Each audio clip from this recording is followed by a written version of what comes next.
अंग नमो भगवते वासुदेवाय।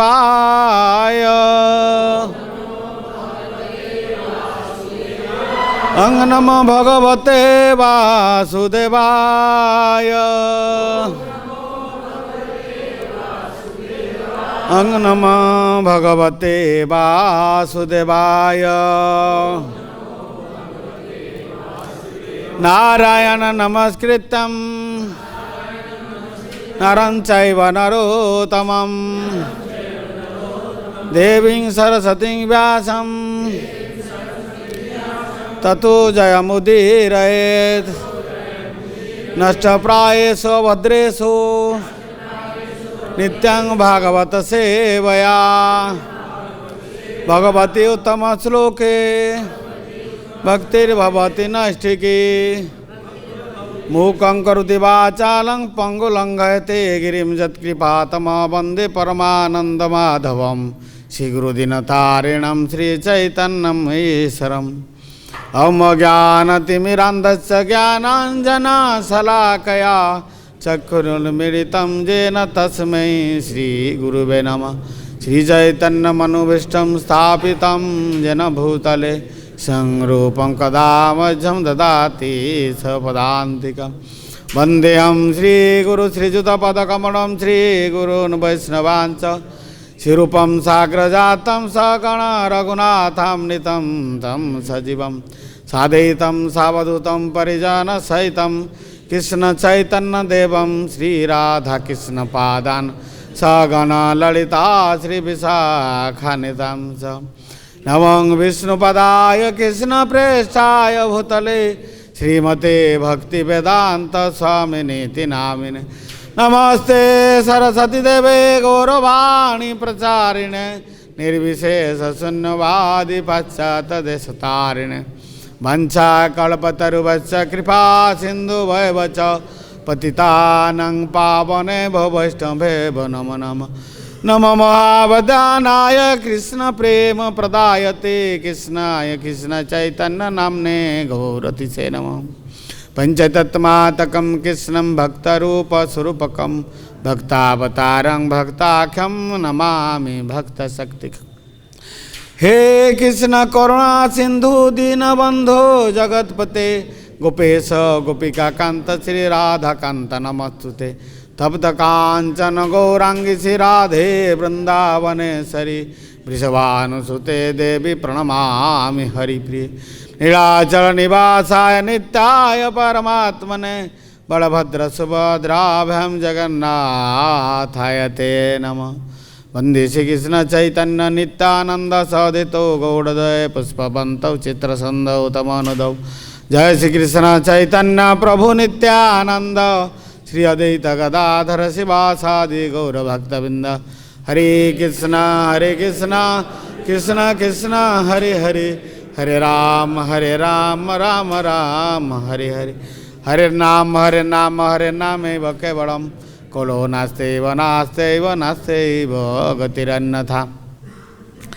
प्रातःकालीन भगवत कक्ष में व बलराम हॉल में आप सभी को हार्दिक अभिनंदन वंदन एवं नमन करता हूँ।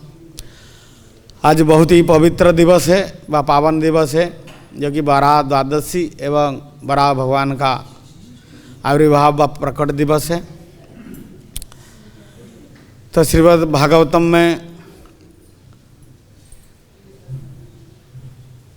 सुखदेव गोस्वामी परीक्षित महाराज का माध्यम से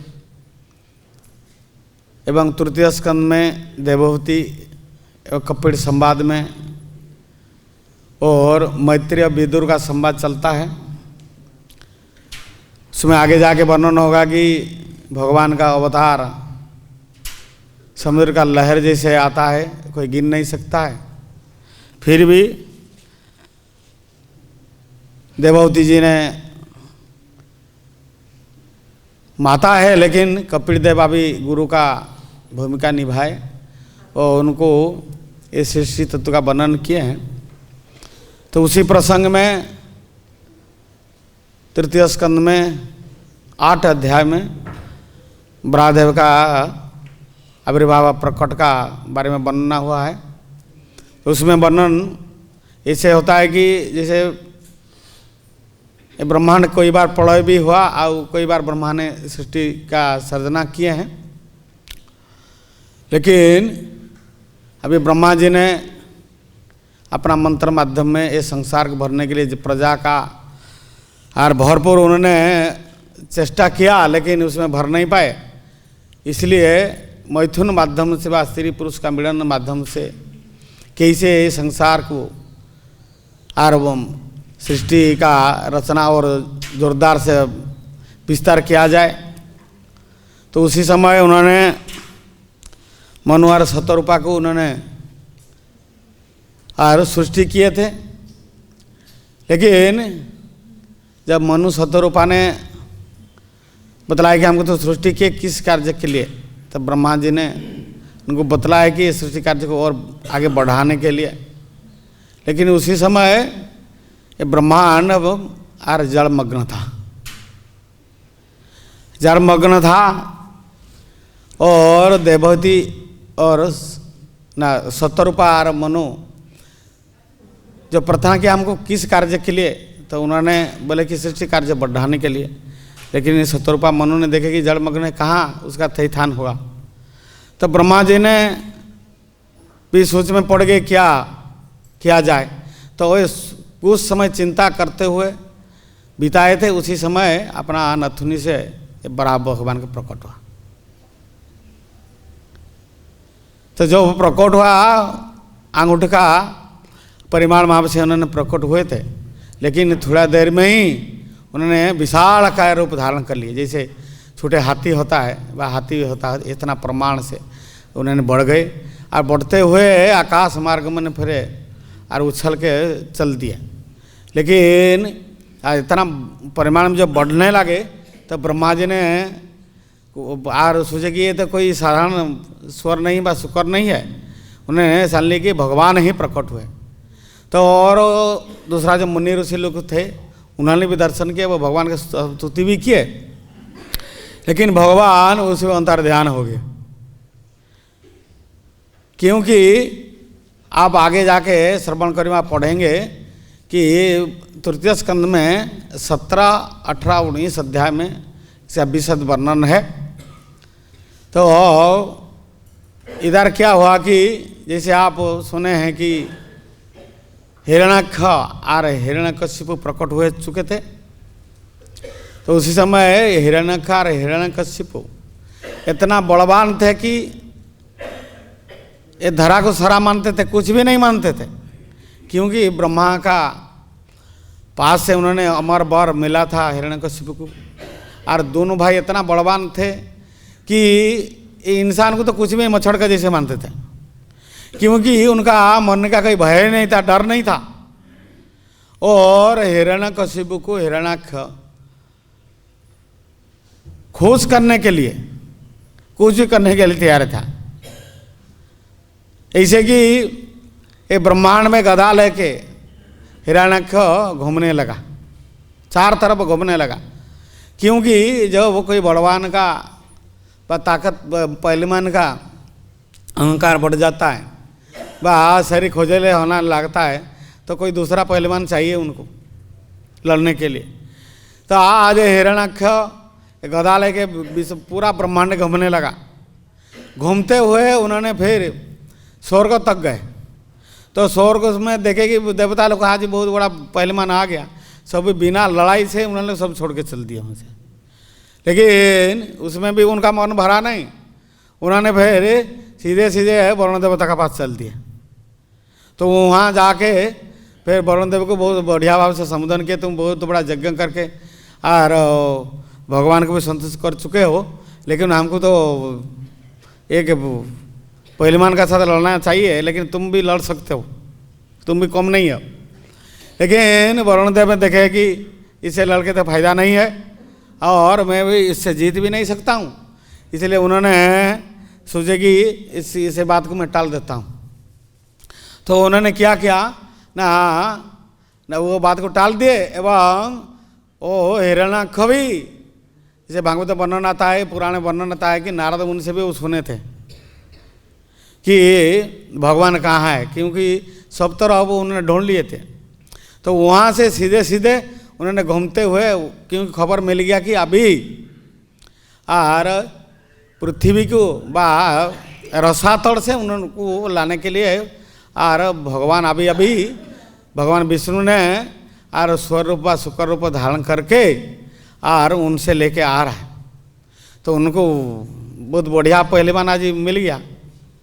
तो उन्होंने फिर उनका पास पहुंच गए उधर। तो भागवत वर्णन आता है कि भगवान अपना दांतों में और दांत का अग्रभाग में और पृथ्वी देव को धारण किए हुए और बहुत तेजान व बड़वान जैसे उन्होंने वहाँ से निकल के आ रहे थे। तो बीच में उनको फिर और भेंट हो गया किनसे ना हिरण्यक से। तो हिरण्यक जो का साथ जब भेंट हो गया उन्हें देखे कि अजीब जीव है, हैं क्योंकि भगवान बोले थे लेकिन अभी देखे थे ये कोई पशु है लेकिन पृथ्वी के धारण किए हुए हैं। तो उन्होंने बोला कि देखो ये धरोहर तो हमारे लिए संपा किया है, तुम कैसे लेके जा रहे हैं। तो भगवान उसका बात का कोई परवाह ही नहीं कर रहे थे, लेकिन पीछे भगवान का वो पड़ गया कि कौन ना हिरण्यक का। तो अरे पीछे पड़ते हुए फिर गाली देना भी आराम किया, उल्टा सीधा बकने लगा। इतना तक कि भगवान को बोला कि अरे ये पशु लोग क्या लड़ाई करेंगे हमारे साथ। तो भगवान फिर उसका बात को टालते हुए फिर चल दिए, लेकिन भगवान को और भी उल्टा सीधा बुरा शब्द से उन्होंने जब और गाली दिया तो भगवान फिर अपना अचिंत शक्ति से पृथ्वी देवी को अभी जैसे जलमग्न है तो धरोहर को कहाँ रखा जाए, इतना तक कि भगवान उनको बोल दिए कि अरे हम तो तुम्हारे जैसे कुत्ते को ढूंढ मारने के लिए ढूंढ रहा है। तो ये बात तो हिरण्यक को अच्छा नहीं लगा, बुरा लगा बहुत। तो उन्होंने बहुत गुस्सा हो गए। तो अब भगवान का साथ फिर लड़ाई करने के लिए तैयारी है कौन ना हिरण्यक का। जब हिरण्यक की तैयारी हो गया, उनका पास गदा था। तो गदा से भगवान को प्रहार करने के जो उद्यत हुआ, भगवान भी अपना गदा का स्मरण करते हुए उन्होंने भी अपना गदा ले लिए।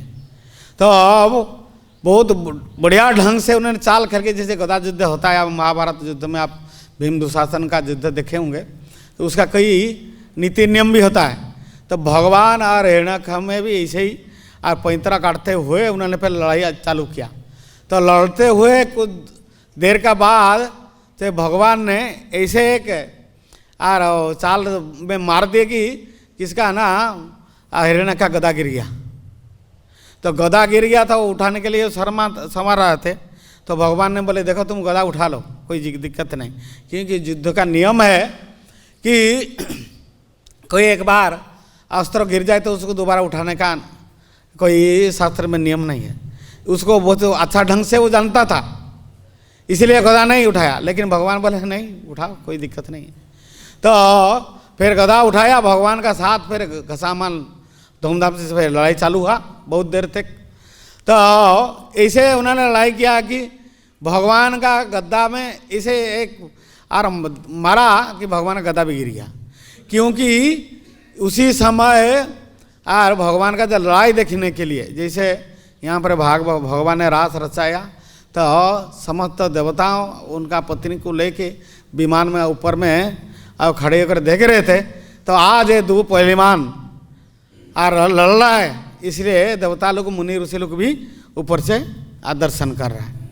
तो जब गदा भगवान का हाथ से गिर गया तो उनका तो फिर सांस ही बंद हो गया, क्योंकि उनको जानते थे कि ये दो भाई अभी आगे जाके क्या करने वाले हैं। आज भगवान इसको ना मारे तो क्या हालत होगा। इसीलिए भगवान उनको आश्वासन देते हुए बोले कोई चिंता की बात नहीं, उसको मैं काम तमाम ही करूँगा। तो उसमें फिर क्या हुआ ना, बहुत देर तक जब लड़ाई चालू रहा और देवता लोग आनंद से उसका आनंद ले रहे थे दर्शन करते हुए। तो ब्रह्मा जी ने बोले कि देखो ये तो असुर है, राक्षस है, ये आगे जाके उल्टा सीधा माया रूप धारण कर सकता है, कोई दूसरा चाल खेल सकता है। और ये शास्त्र में वर्णन है कि शाम को तमगुण का प्रभाव जब बढ़ जाता है तो राक्षस लोग का आर शक्ति भी बढ़ जाता है। तो ब्रह्मा जी ने उनको बोले कि देखो अभी दोपहर होकर ढल चुका है, शाम को होने वाला है, तो फिर उनको आप जल्दी उसका पहले मार दो, क्योंकि अभी एक मुहूर्त आ चुका है कि अभिजीत मुहूर्त है। तो अभिजीत मुहूर्त में उसको सफाई कर दो काम। तो भगवान ने उनका बात सुन के बहुत ठोठो होकर हंसने लगे।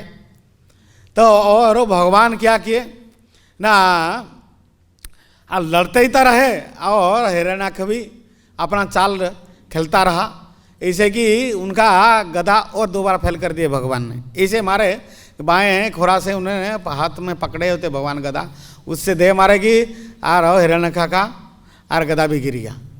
तो उन्होंने क्या किया ना, ये त्रिशूल लेके भगवान का ऊपर चला दिया। तो भगवान का ऊपर जब त्रिशूल चला दिए, भगवान फिर सुदर्शन चक्र का माध्यम से उसको विफल कर दिए।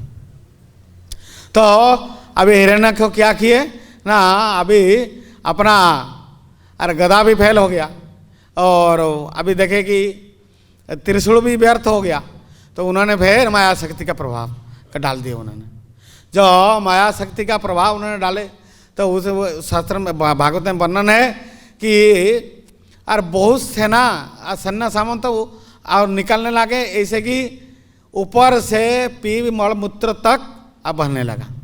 ये बहुत अपशकुन का शब्द था। जैसे उनका जन्म हुआ था उसी समय भी ऐसे ही और अशुभ सूचना मिले थे, तो अभी भी ऐसे ही अब सूचना दे रहा था।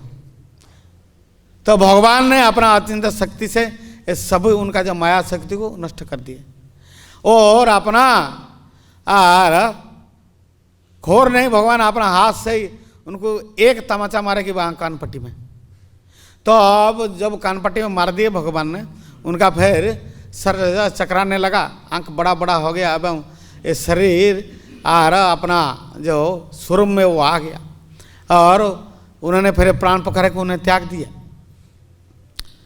तो देवता लोग फिर भगवान का ऊपर पुष्प वृष्टि किए एवं भगवान का बहुत सारे स्तुति स्तव किए एवं मुनि ऋषि लोग एवं भगवान ये हिरण्यका को वध करके फिर अपना धाम को चल दिए। तो उसमें विश्वनाथ चक्रवर्ती श्रीधर स्वामी ने ये बताते हैं कि और ये चाक्षुष मनोन्तर में ये महाप्रलय का जो समय हुआ था और उसी समय हिरण्याक्ष को भगवान वध किए थे। और भी इसमें दो लीला वर्णन करते हैं कि स्वयंभूम मनु का भी और जो मनोन्तर में भी इसका प्रकट दिवस का भी बराहदेव का बताते हैं। तो बराहदेव का प्रकट बारे में मैं आप लोग को वो संक्षेप में सुनाया। तो और भी बराह पुराण में और बहुत कुछ लीला है। तो बराह पुराण में बराह भगवान से धरित्री माता व वसुधा और उनका वर्णन भी करते हैं। जैसे आप सुने हैं वृंदावन में आप जो परिक्रमा करते हैं तो एक बराह घाट नाम से एक जगह आता है या थोड़ा दूर में। तो भगवान यहाँ भी कोई उसी समय एक विश्राम किए थे, क्योंकि रसातल से जब पृथ्वी माता को लेके आए तो पृथ्वी माता का भी अभिमान हो गया था, क्योंकि मेरे लिए भगवान को ये शुक्र रूप व बराह रूप धारण करना पड़ा। तो उनका अभिमान को व उनका शंका का समाधान करने के लिए भगवान जब हिरण्यका को वध करने के बाद भी इन्हें विश्राम किए थे। और भी एक जगह विश्राम घाट है, जब इसी कृष्ण बलराम वृंदावन से ना नंदगाम से अक्रूर जी लेके आए थे कंस को मारने का पहले, वहाँ उन्होंने भी विश्राम किए थे। उसी से भी विश्राम घाट है, लेकिन यहाँ जो बराह घाट है तो पृथ्वी माता को यहाँ भगवान लेके विश्राम किए थे। तो जब रसातल में धरित्री माता चले गए थे, वह धरित्री पृथ्वी देवी चल दिए थे, वह वहाँ थे। तो ये संसार तो जलमग्न था, लेकिन पृथ्वी माता यहाँ आके देखे कि बराह घाट में अभी जैसे परिवेश है, ग्वाले घूम रहा है, गाय चरा रहा है, चिड़िया चहचहा रहा है। अभी जैसे कार्यक्रम वृंदावन में विभिन्न प्रकार लीला चल रहा है, कीर्तन चल रहा है, ध्यान चल रहा है, वह परिक्रमा वगैरह चल रहा है, जमुना में नहा रहा है भक्त लोग। तो यही दृश्य देख के उन्होंने फिर बोले कि क्या बात है, मैं जो रसातल में चल दिया था तब ये सृष्टि कैसे चला यहाँ पर। तो भगवान बोले देखो ब्रह्मांड जब प्रलय हो जाता है, लेकिन ये जो वृंदावन धाम है ये हमारे घर है, ये प्रलय कभी नहीं होती है। और वृंदावन भी कोई देश का, गांव का, राज्य का अंतर्गत नहीं होता है।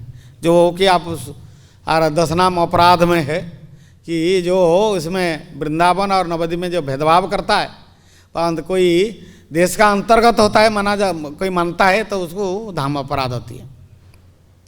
जो भी हो, तो फिर वराह पुराण में ऐसे वर्णन आता है कि कल्प का भेद से अलग अलग लीला है।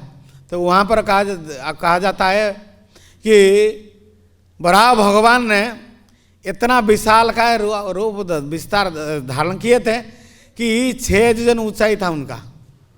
1 योजन 8 किलोमीटर होता है, तो आप मान लीजिए 8 माइल होता है, तो 8 माइल 8 3 24 किलोमीटर लगभग ऊंचाई, और 9 किलोमीटर चौड़ाई था, 6 किलोमीटर पर लंबाई था उनका। तो कितना विशाल वराह भगवान का शरीर था। उन्होंने पृथ्वी देवी को धारण करके बहुत लंबे समय तक, इसमें बताते हैं कि 21 कल्प तक उन्होंने धारण करके पृथ्वी माता को रखे थे। ये बड़ा पुराण वर्णन है, जो कि कर्दम मुनि ने और तपस्या करने का बाद और ये पृथ्वी देवी का और स्थापन का जो वर्णन आता है। एक भक्त ने मेरे को पूछे थे कि उस समय लड़ाई कहाँ हो रहा था, लेकिन भागवत में वर्णन है कि पृथ्वी देवी को जो लेके आए भगवान, बीच में पानी का ऊपर लड़ाई हो रहा था, समुद्र का ऊपर लड़ाई हो रहा था। भागवत आप पढ़े हुए सुने होंगे कि उसमें और हिरण्यक्ष का जो हिरण्यक्ष का शरीर इतना लंबा था कि समुद्र उनका हांटू तक होता था। तो भगवान बड़ा, भगवान तो भगवान ही है। क्योंकि हमारे जयदेव गोस्वामी उसमें अपना 10 अवतार सूत्र में बताते हैं कि बसती दसन शिखरे धरणी तब लग्ना, शशिनी कलंक कलेबनी मग्ना, केशव धृत सुकर रूप जय जगदीश हरे। गीत गोविंद में बाणाबुधिनी टीका का एक और पद वहाँ दिया जाता है कि कहा जाता है कि भगवान कैसे लाग रहे थे उस समय ना, बसती दसन शिखरे, ये पृथ्वी माता अपना दांतों में व दाढ़ों के ऊपर बैठे हुए थे। जैसे चंद्रमा में तक कलंक है, लेकिन इसमें पृथ्वी माता का जो निष्कलंक रूप को उन्हें धारण किए हुए थे बरादेव भगवान। तो जयदेव गोस्वामी बताते हैं कि उसी जगदीश को मैं प्रणाम करता हूँ, वास्तव करता हूँ। तो ऐसे ही वराह भगवान का और भी वराह पुराण में वर्णन आता है कि बहुत सारे जैसे तीर्थ है और पवित्र क्षेत्र है। आप वो सुनेंगे जहाँ पर सुखदेव गोस्वामी ने ये भागवतम का सुनाए थे, उसका नाम भी सुकरतल, जो कि मुजफ्फरनगर से आगे है। आप लोग कोई दर्शन किए होंगे। तो वो सुकर क्षेत्र महात्मा का बारे में बताते हैं कि कोई भक्त लोग वहाँ से होके और वृंदावन आ जाते हैं और वहाँ भी परिक्रमा का अब श्रवण करने का जो विधि विधान है अभी भी पालन करते हैं। तो कोई लीला ऐसे आता है कि कोई तीर्थ में जाने से कोई पाप छूट जाती है। तो ये ब्राह्मण का और ब्रह्महत्या पाप लगा हुआ था, तो उन्होंने फिर कोई तीर्थ में उन्होंने और यात्रा किए, स्नान किए, वाहन किए, ठीक नहीं हुआ। लेकिन उन्होंने जो वैकुंठ तीर्थ में स्नान किए, उनका जब पाप छूट गया, तो उन्होंने ब्राह्मण लोग फिर और बताए कि कौन से तीर्थ है। तो उसी प्रसंग में भगवान बराहदेव पृथ्वी माता को बताते हैं कि यहाँ पर जब मानधता राजा मथुरा में राजा हुए थे, उसी समय उन्होंने भी बराह भगवान का पूजन किए थे। तो और भी एक हमारे ऋषि थे, उनको नाम कपिल था। उन्हें कपिल भगवान का उन्होंने बड़ा निर्माण किए थे, विग्रह निर्माण किए थे। और बहुत दिन बाद पूजा करने के बाद आराधना करने के बाद उन्होंने इंद्र को दे दिए थे। जो बराह का नाम था कपिल बराह। तो कपिल बराह इंद्रदेव का महल में पूजित हुए रहते। लेकिन ऐसे एक समय आया, जैसे हिरण्यकशिपु आए थे, वो तो दूसरा कोई नहीं थे, भगवान का द्वारपाल थे जय विजय। चतुर कुमार अभिशाप से उनको फिर 3 जन्म राक्षस शरीर में और धारण करना पड़ा। तो वही रावण फिर जब दिग्विजय किया तो उसी समय उन्होंने फिर स्वर्ग में जब वो गए थे उसी समय स्वर्ग में ये बड़ा कपिल बराह को भी उन्होंने दर्शन किए थे। जब दर्शन किए राक्षस शरीर था लेकिन भी भगवान का सामने उनका सिर झुक गया। तो उन्होंने सोचा कि इसको क्यों नहीं मुँह लेके जाऊँ लंका को। तो लंका ले जाने के लिए जब उद्यत है जाके फिर विग्रह को उठाए तो टस से मस नहीं हुआ।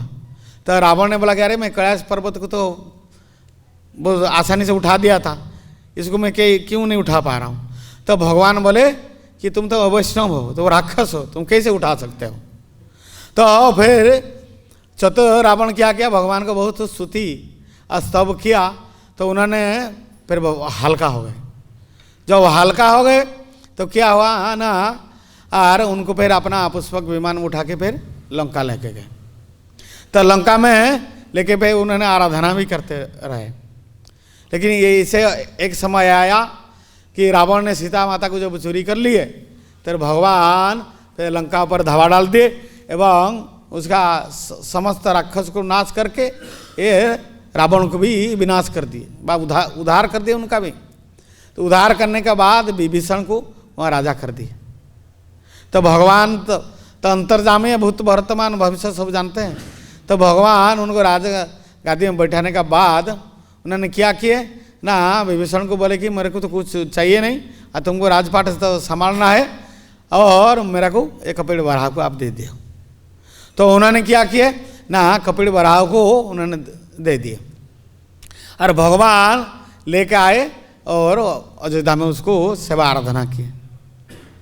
तो कुछ काल का बाद फिर अरे मथुरा में शत्रुघ्न को जब राजा कर दिए, जैसे आप सुने हैं रामायण में कि लवणासुर यहाँ बहुत उत्पत्ति मचा के रखा था और उनका हाथ में एक त्रिशूल रोहा करता था, क्योंकि शंकर भगवान उनको दिए थे और उनको वरदान दिए थे कि तुम्हारे हाथ में जब तक ये अस्त्र रहेगा तो कोई मार नहीं सकता।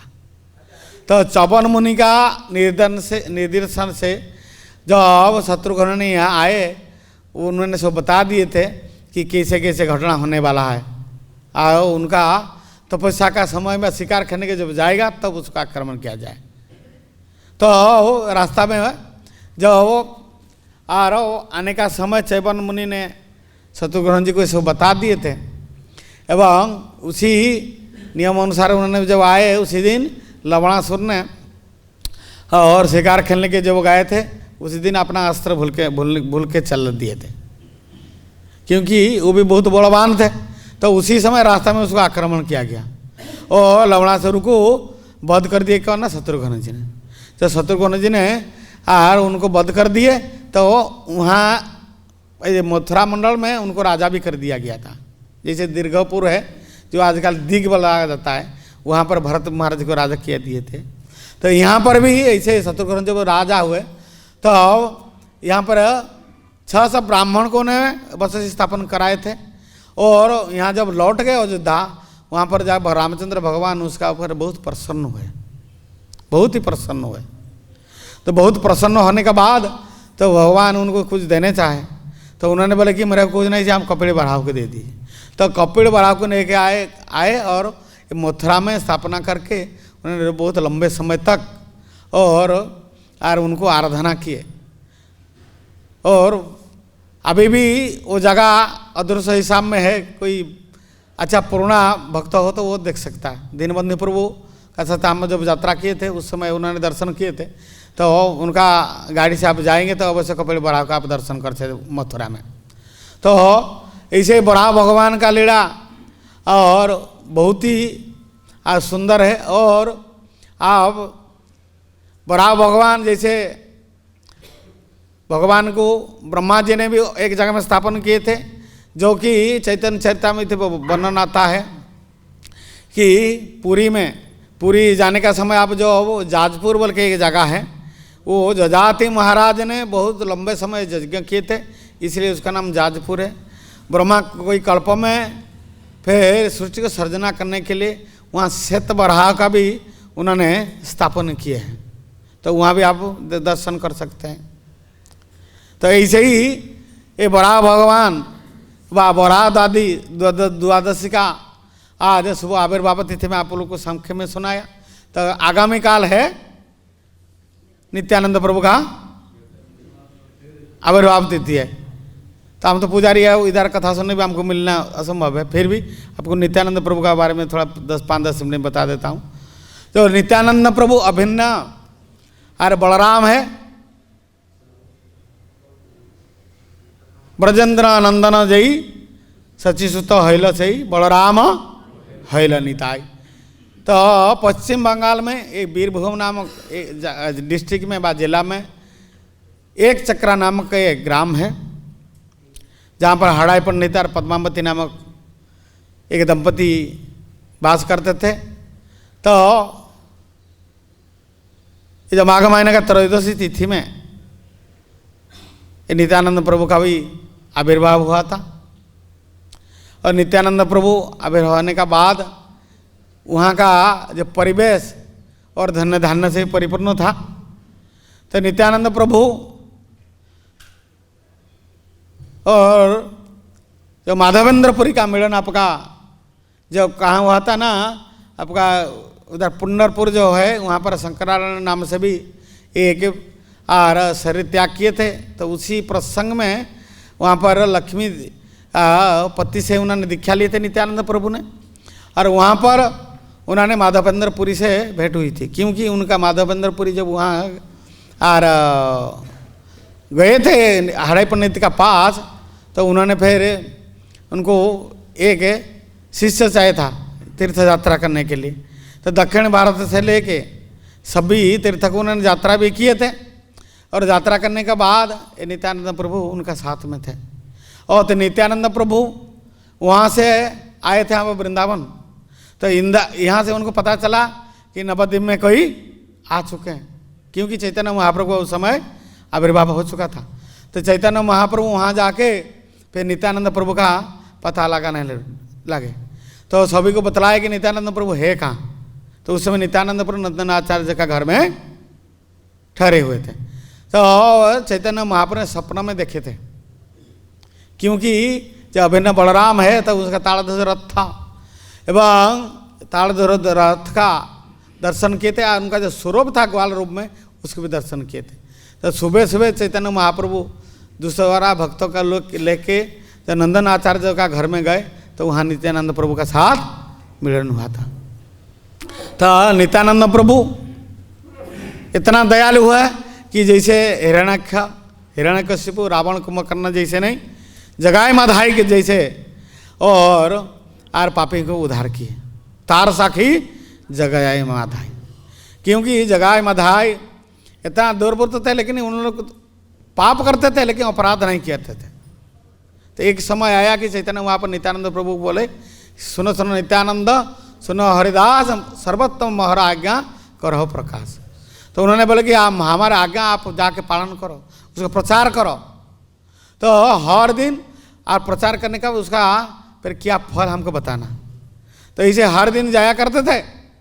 लेकिन एक दिन ऐसे आया कि ये जगाए माधाई जहाँ पर पूरा माल पी के टेर रहते थे, उसी जगह में आए। कुछ तो मना करते थे, भाई मत जाओ इधर, बहुत बड़े गुंडे पड़े हुए हैं माल पी के।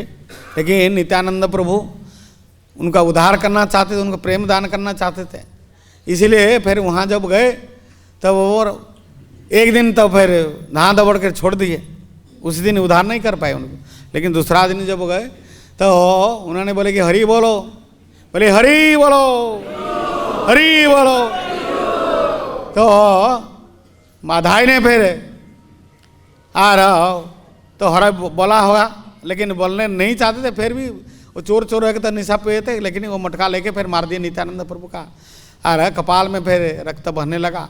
तो उस समय नित्यानंद प्रभु बोले फिर भी ठीक है, मैं को मार दिया, लेकिन कम से कम भगवान का नाम ले लो। लेकिन उन्होंने फिर नहीं बोल रहे थे। लेकिन उसी समय जो चैतन्य महाप्रभु को खबर मिला, तो चैतन्य महाप्रभु सुदर्शन चक्र को आह्वान कर लिए। एवं चैतन्य महाप्रभु जो आह्वान कर सुदर्शन चक्र पर ऊपर में घूमने लगा, तो नित्यानंद प्रभु ने अभी चैतन्य महाप्रभु को पैर पकड़ लिए। क्यों ना, आप तो शपथ करके आया कि बात दे गया कि इस अवतार में मैं कोई अस्त्र धारण करूँगा नहीं।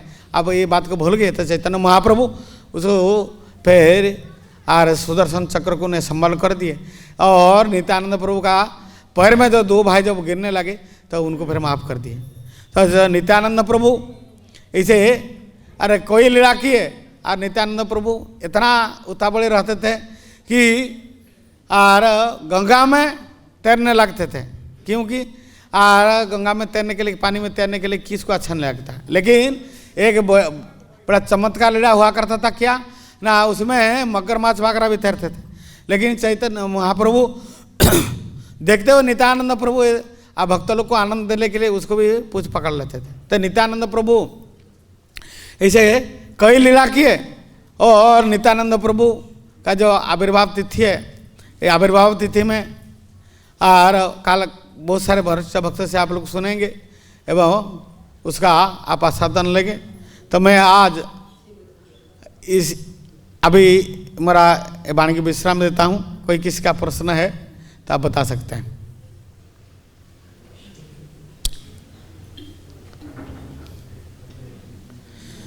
राधे भगवान की, राधा दासी की, गौर ब्रह्मानंदे।